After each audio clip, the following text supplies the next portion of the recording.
Hi dear students, today we are going to discuss on the topic classification of algae.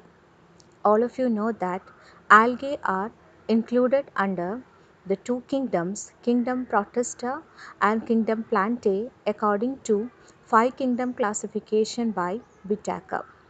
Before moving to the different classification system and classes of algae, we will see a general characteristics of algae.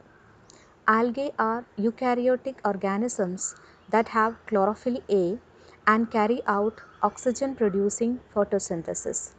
In that respect, they are similar to higher plants, but they are different from higher plants in that they lack a very simple conducting system or less organized conducting system and also very simple reproductive structures.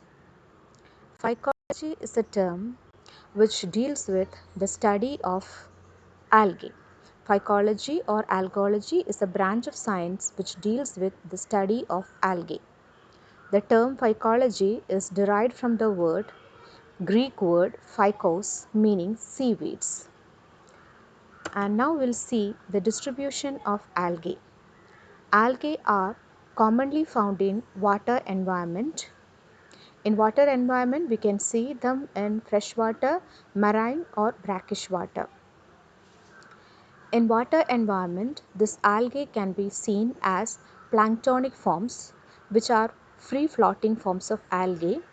You can see in this picture, this comprises of phytoplanktons.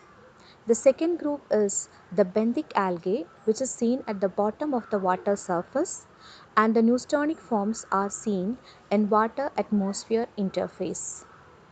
And some of the algae are seen on moist rocks, wood, trees, and the surface of moist soil. And some algae can live as endosymbiotic forms in various protozoa, mollusks, coral, and reefs. Some algae can live as endosymbiotic forms within plants, and some can live as parasitic existence and cause parasitic infestations in human beings and animals. Some algae form symbiotic association with fungi to form lichens.